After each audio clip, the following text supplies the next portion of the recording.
Hi guys, well it's been a while since I've done a mechanical video on my channel, sort of backed off a bit, but I ended up buying this 2007 Kawasaki ZRX1200R and it had 44,000 Ks on it. Rode it back from Port Macquarie, that was 2,000 kilometres away, and it performed really well. The brakes were very spongy on it.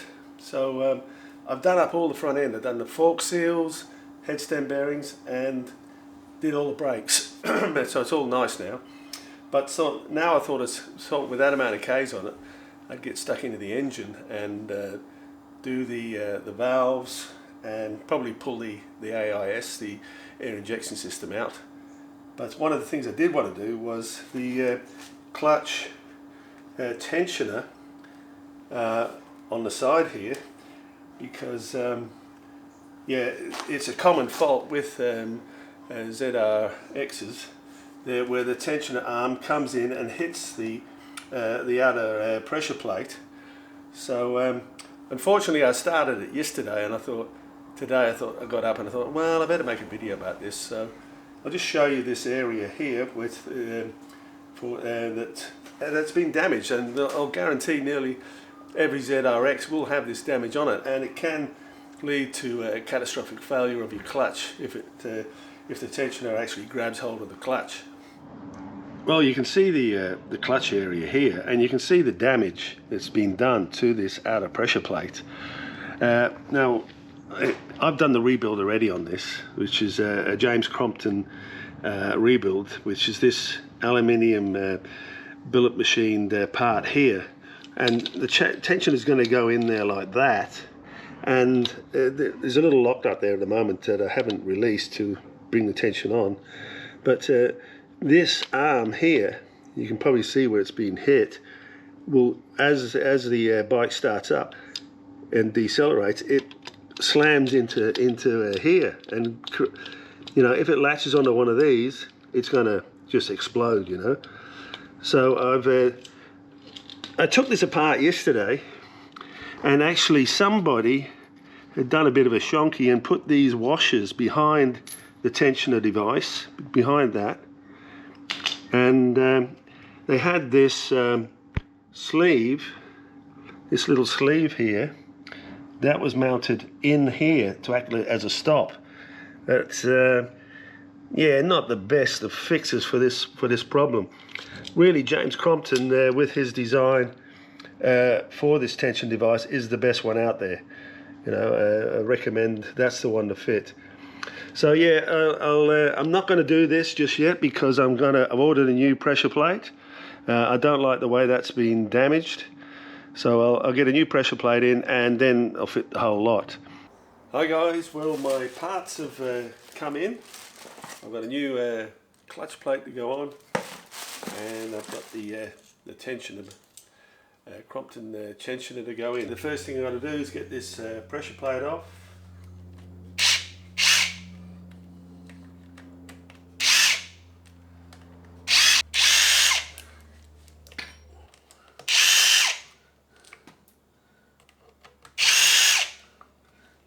Okay, that's him off.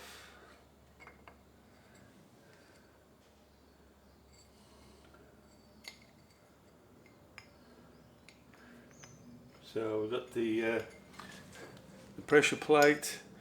There's like a thrust washer inside, and it's also got a circlip groove inside as well, which I hope this one has. Yes, it has. Okay, put that there. Little thrust bearing on there. But yeah, you can see the damage on this clutch from the tensioner. Not good. Next things to get is the circlip out.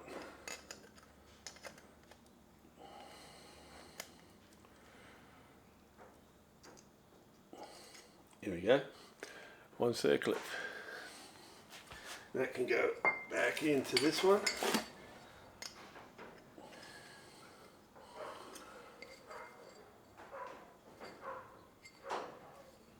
Okay, That's in the groove correctly.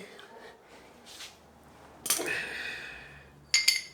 plate goes in there like that, and then that can go back on.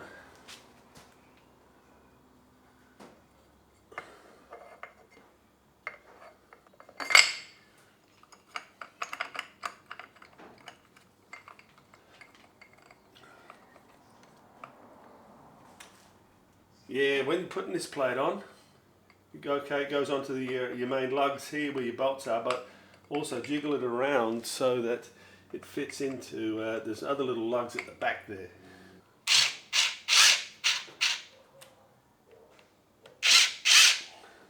Just run these bolts in with a light tension on the drill. Very, very light.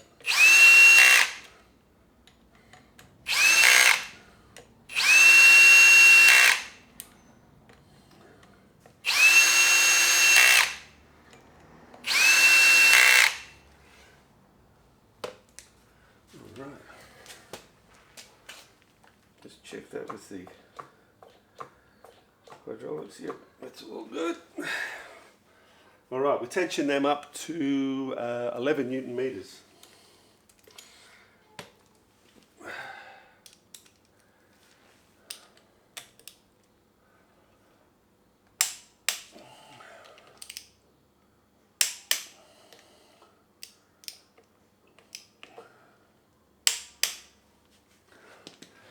Okay, that's the new clutch plate on. Next thing to get on is the chain tensioner rebuild.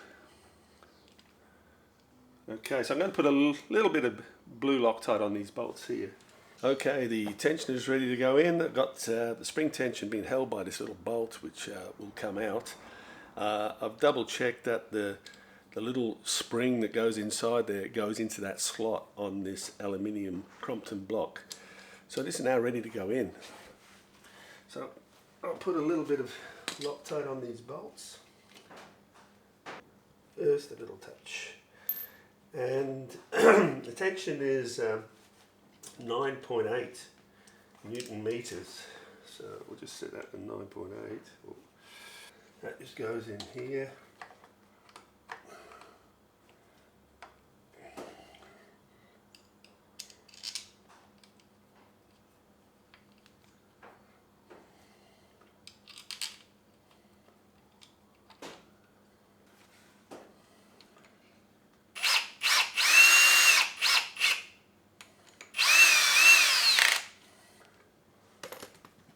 So I'll just tension them up to 9.8 Newton meters.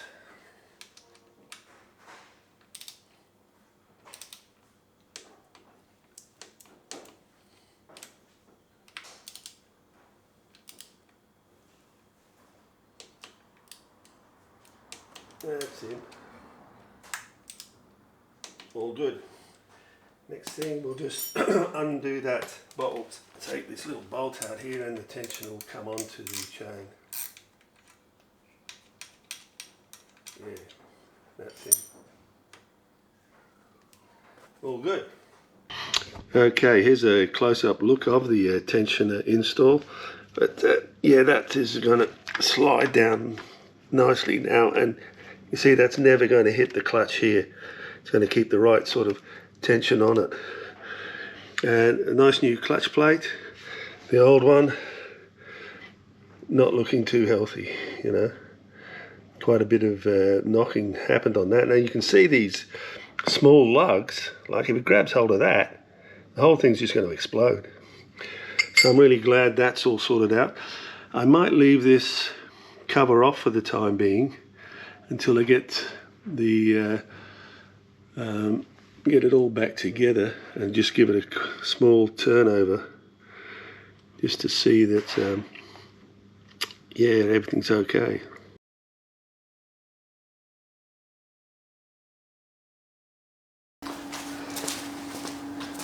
The first thing we do is take the seat off.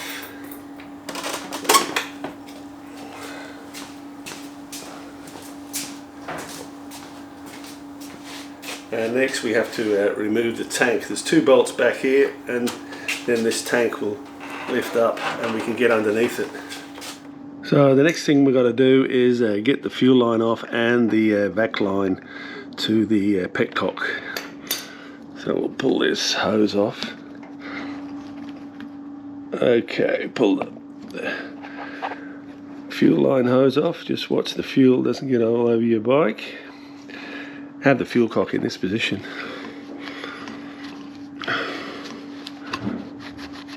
And then the vac hose around here. Well, that comes off next.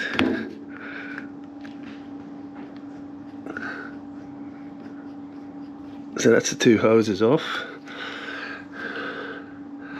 Next we'll lift up the tank. Next thing we'll do is take off that hose, vent hose for the tank. The next thing to do is to unplug this fuel level sensor in the tank.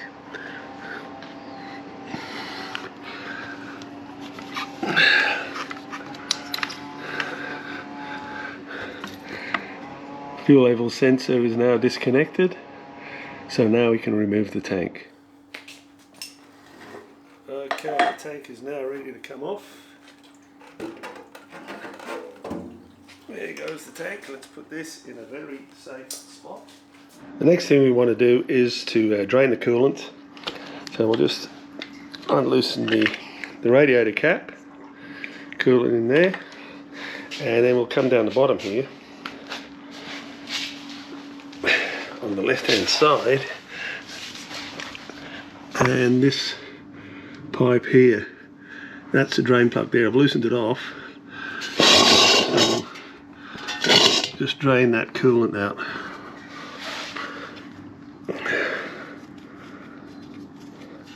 Here she comes. Coolant is being drained.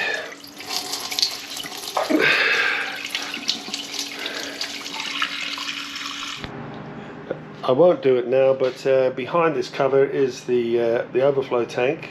I'll also drain that as well.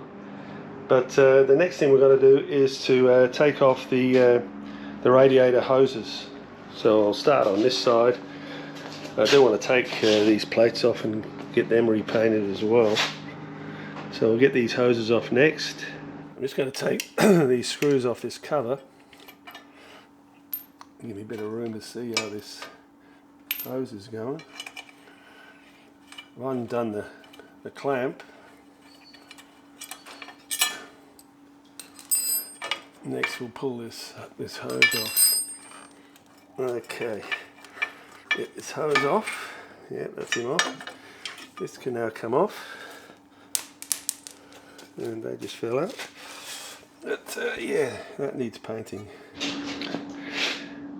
Next thing I want to do is get that hose off this thermostat housing, which is down in there. And there's a screw for it, but it can be quite difficult getting that off.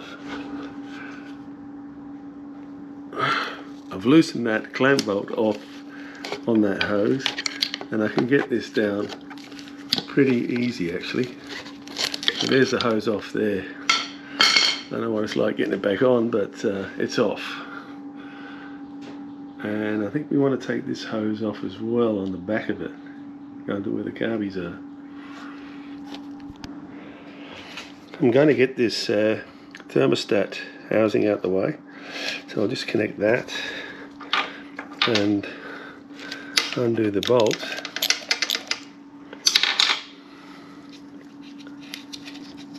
I always like to put the bolts back in wherever I can, because when we come a few days later to come put everything back together, I'm scratching my head as to where things go.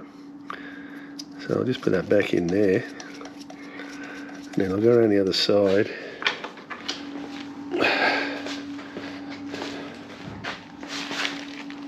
and undo this bolt here, and that should bring it loose. Just want to watch out for that is wire there.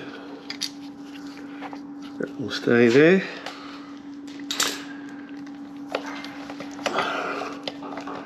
Okay, it's freed it up a bit. See what we've got there. Okay, I've got the thermostat housing out of the way, which is going to give me more access to get into that AIS valve there. So I'll pull this out of the way. Okay, that's the thermostat out the way, and the hose sitting there. I have to take that hose off back here onto the inlet manifold side. The next hose to get out of the way is this one here. So I'll try and unloosen that Jubilee clip from the other side. I've loosened that clip off, so this should come off now. There we go. That's in there. So that's that hose out of the way. So I'm about to remove the AIS, the air injection system. We've got two plates here, one plate here and one plate on the other side. We've got this valve here, vacuum valve, and we've got this hose here coming down to 2 points on the carby. So once I get this out, this will have to be plugged, and the airbox, which is in there, you might be able to see it in there. That's the that's got to be plugged as well. All right, so let's get it off. So just giving this top of this motor a blow down to make sure there's no debris on the top here. I'll rub it in a minute. But you don't want any crap going down into your engine. That's all good. Well, I've just wiped this down with a bit of water, or soapy water, to clean this area right up before we actually open it up. That's looking better. And now that I've got this all clean, I'm going to pop these spark plugs that covers out. Now, the best way to get these out is not to pull on these. You'll find it hard. You're best off just getting a screwdriver underneath here and just pop it like that. Comes out nice and easy. If you can easily damage these tops.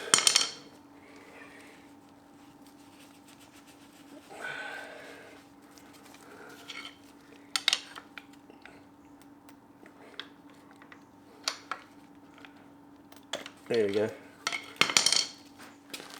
Okay, I've undid the other side, so I'll just undo this side.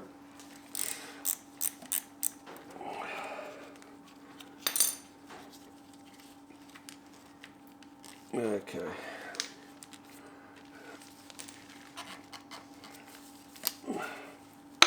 Here we go. And this stuff should start to come out. We've got the AIS system out. These are the actual plates that go onto the reed valves, which are here. There are your reed valves. And here's the vacuum valve, which we've got two vacuum hoses on the carburetors, and we've got the hose that goes to the airbox. So air is drawn through here, through the reed valves and into the exhaust ports. Just looking at removing the AIS, the air injection system, from the bike, that's it there. You know, you got two plates, got your reed valves, got your ports, a vacuum changeover valve here, air getting drawn in and injected in the exhaust port. Well, really, most of this stuff you can just make at home. Like the plugs go into the ports. They're just made out of straight 10mm aluminium bar. It's pretty well 10mm. All you have to do is dress them up 14mm long, and they will go in with a bit of high strength Loctite. It's pretty good fit actually. And on the top, on here, they're actually bigger holes that, so they can go in and locate. They're never going to come out because they're going to be in those holes. On the actual cover itself, I bought these block-off plates, but as I was looking at the originals, what you can actually do is just pull the hose out, make a small aluminium plug, Loctite it in with high strength Loctite. You know, that was a press fit actually, but you know, yeah, it might actually look nicer than these flat plates, you know, when I put it on.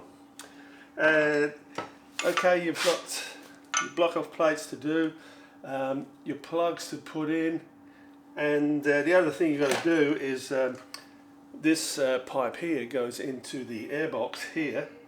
So all I did there was cut off a piece of 20mm rubber hose, plug it with a Jubilee clip, took out the air filter box, poked it through the hole, and just RTV'd it in, you know, with a bit of silicone.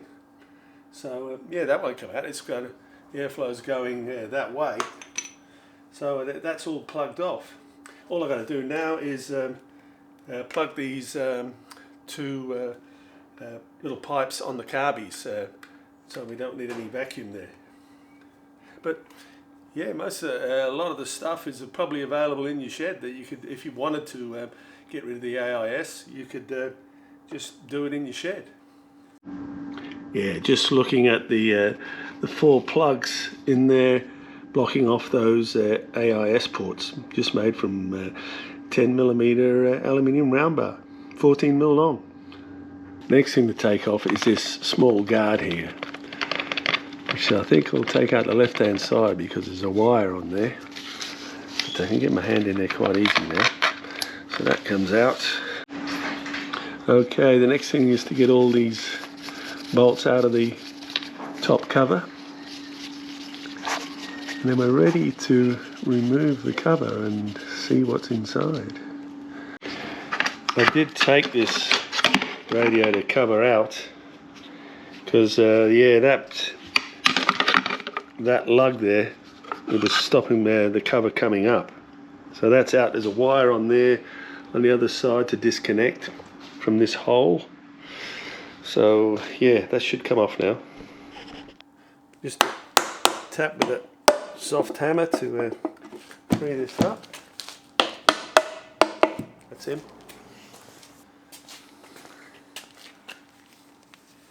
Okay, the cover should come off now. It's got plenty of room in there.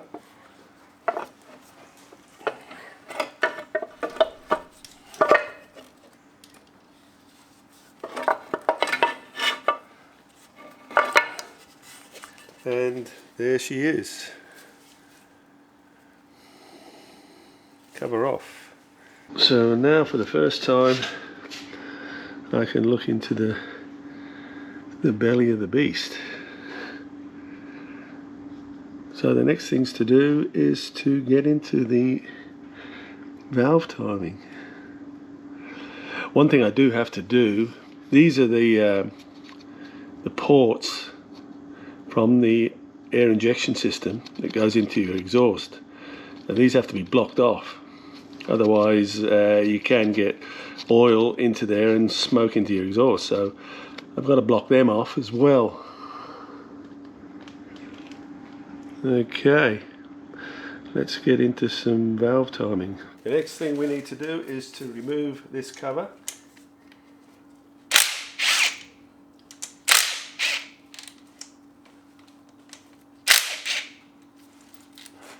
Our timing marks are behind here, so we have to get the bike in the right position.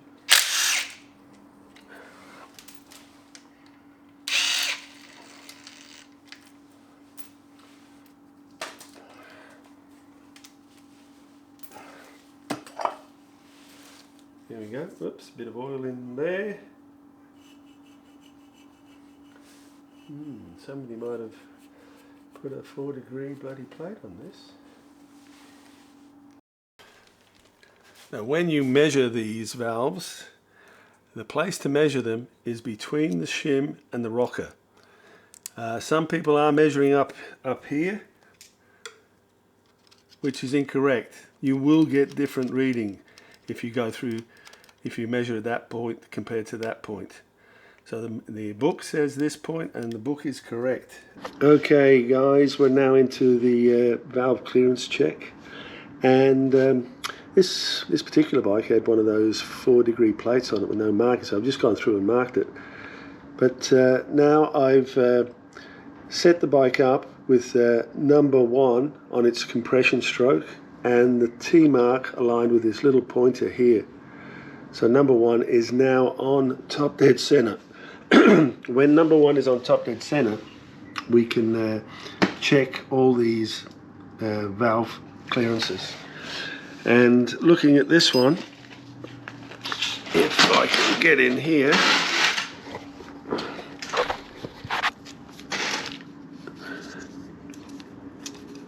this is a 0.13, and see that it can 0.13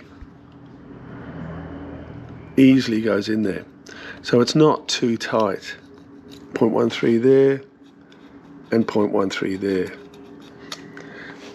And if I go towards the clearance is between 0.13 and 0.19, so here's a 0.18, and that will not go in, and a 0.18 on this one, it won't go in there. So it's in between 0.13 and 0.18.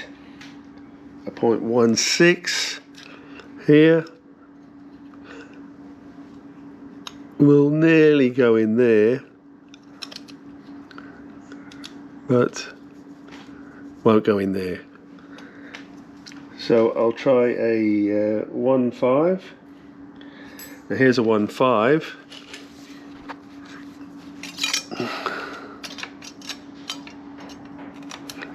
And the 1.5, a 0.15 does go in.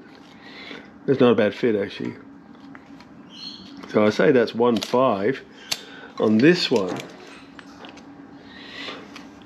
a 1.5 just goes in. But I'd say that was too tight. So I'm calling this at 0.14, 0.15 and 0.14 on this number 1 inlet valves. Just checking the exhaust valves while number 1 cylinder is at top dead center. The 2 exhaust valves on number 1 here. And the tolerance is 0.18 of a millimeter to 0.24 of a millimeter. Here's a 1.8, and that's going in pretty easy there. And pretty easy here, yeah. So that's the minimums going in okay. If I put the maximum, which is, well, here's a 2.3, a 2.3,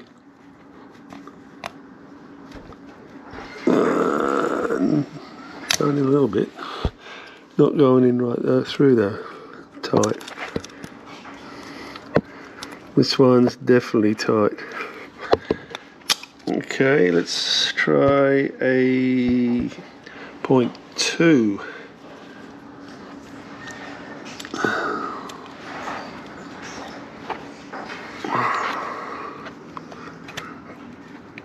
Yeah, 0.2 just goes in there.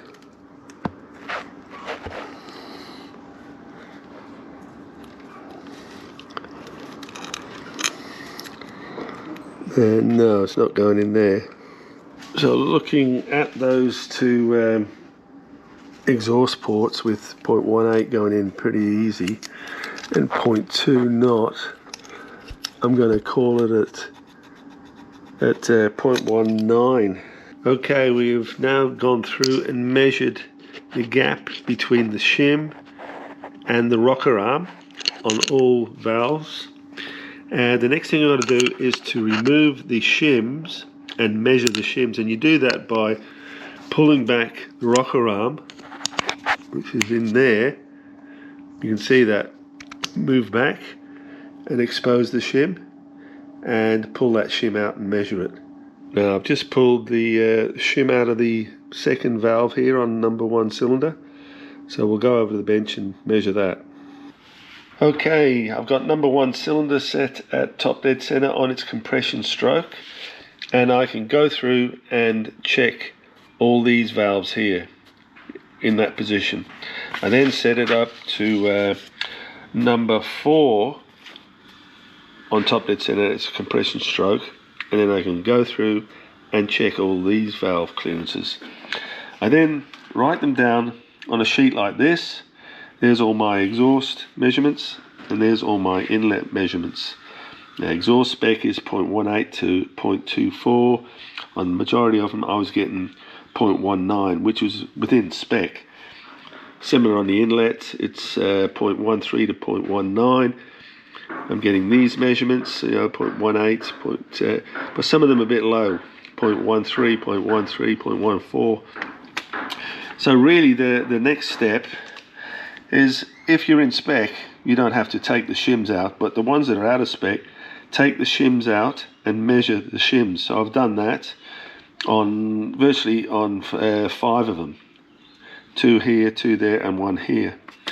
Then you go to your chart. Now I think you have to be careful with the chart as well. Look at this measurement here on the inlet. I'm getting a measurement of 0.13. I go through, and here's your measurement, 0.9 to 1.3. And then you go along, and the shim that's in there is a 2.75. It's telling me to put a 2.65 in. Now that is 0.1 of a mil difference. So if I then add 0.1 of a mil to 0.13, I get 0.23, which is going to put me out of spec. So really the shim I needed to pick was a 2.7, which I've written down here. A 2.7, that's 0.05 difference. So put 0.05 onto 0.13 and I get 0.18. That's nicely within spec. So yeah, I think you just got to be careful with that, with this chart as well, So yeah, okay, it's now time to just swap these shims over. So the rocker arm's been pulled back because it's spring loaded, and just resting on the side of the valve there, I pulled the shim out of the valve holder, and there's the shim that I just took out. So I'm going to put a 2.75 in there. Okay, that's the valve check done. Very fiddly job. Be very, very careful that you block off spark plug holes, cam chain holes, anywhere where they could possibly disappear, because I trying to get them into the little valve socket, they flick out sometimes, and you've got to try and retrieve them. So be very careful doing that. So now it's time to get the covers back on, spark plugs, new gaskets, and yeah, move on to getting her going.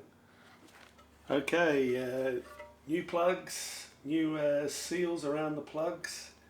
They've been fitted, so everything's all okay in there. So it's now time to fit the cover.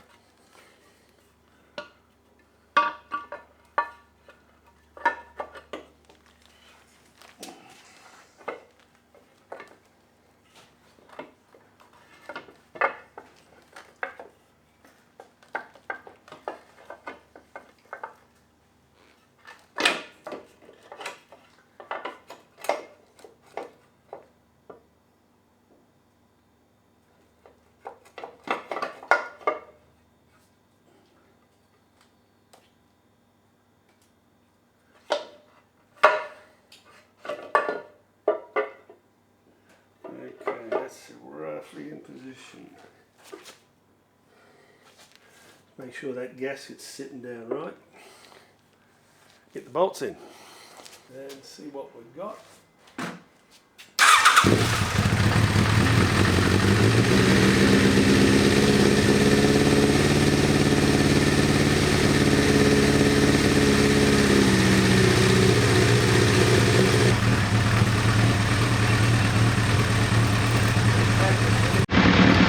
Just crack this bleeder screw.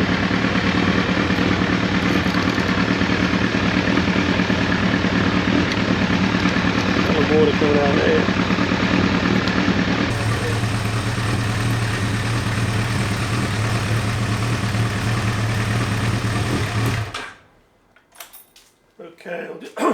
stop it, let it settle and just re-top the oil.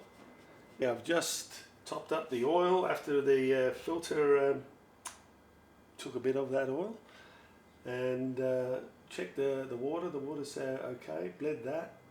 So I'll just give another run for a while, let it warm up properly.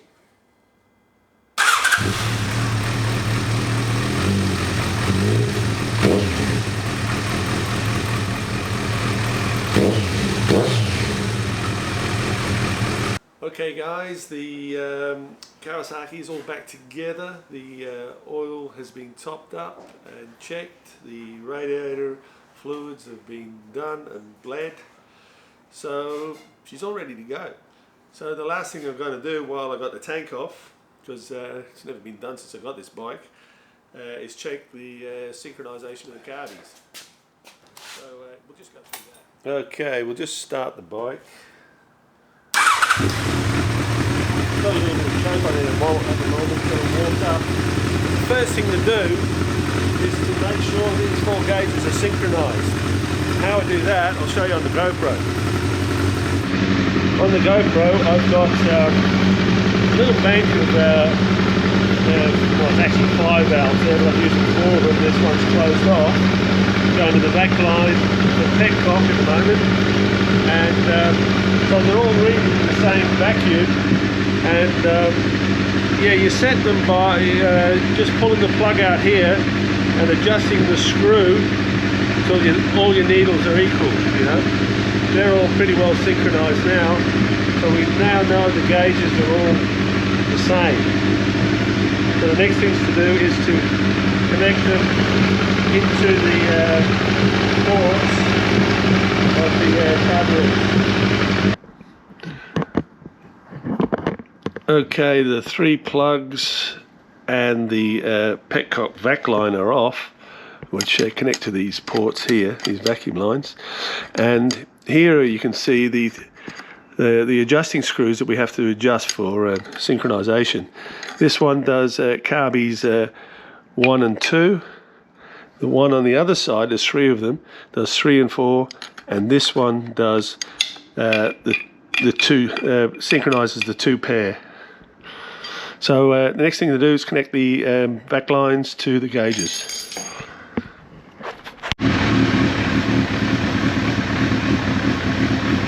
Okay, the bike's warmed up and they're spot on. There's really no need to touch them.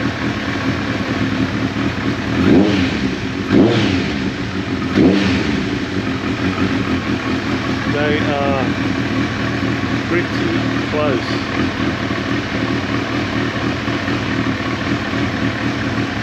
I could adjust them, but there's really no need to. They're good. I'm happy with them.